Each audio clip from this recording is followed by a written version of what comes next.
On that levee right now, the Calaveras River here to my left that cuts right through the middle of the city here in Stockton. And we're told because of last winter's severe round of storms that the water level here along Calaveras rose to a level that people who live in this area here, the Country Club neighborhood of Stockton, haven't seen in decades. And because of that river level being so high, it deteriorated and eroded a lot, many parts of the levee here, which has so many people across the street worried about that rainfall that's expected to come tonight. Greg Sage worries about the floodwaters that washed through Stockton last winter. Over at University Pacific, there's a walking bridge, and it was within a foot of the bottom of that walking bridge. While he protects his house from the next round of rainstorms. We usually wait till after the first rain, and then the sandbags come out. Sandbags guard his garage.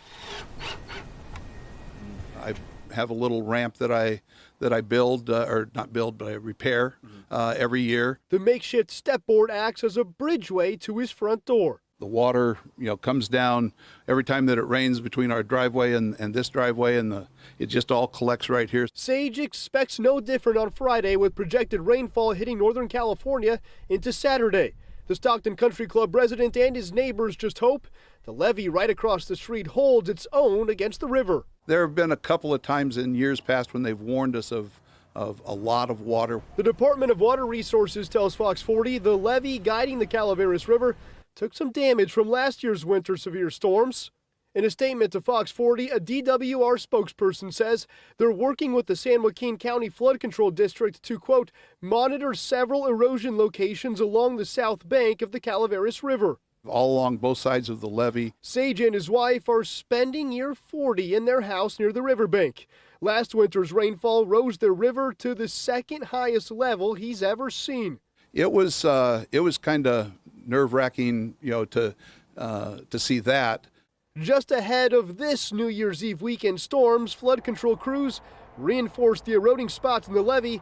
Large rock covering chunks washed away by the floodwaters. The county has been laying rock very, very regularly. Just recently, like a week or two ago, they were working on the east end of River Drive and some right here near the front of my house,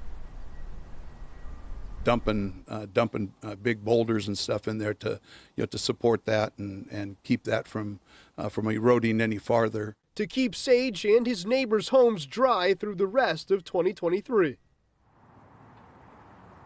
DWR not only laid more rock to cover up those troubled areas here along the levee earlier this month, but they also assessed a lot of the damage from last year's round of storms, and they tell me the integrity isn't weak enough for any sort of breach we can expect along the Calaveras River, and they're not expecting a ton of rainfall, or enough at least for the level to get high enough above the levee to breach it as well, to put those neighbors here in any sort of jeopardy. But DWR does tell me they will continue to assess and monitor any further damage throughout this weekend and the rest of the winter season to make sure everyone here stays safe. Reporting live in Stockton, covering local news that matters, I'm Mason Morrow, Fox 40 News.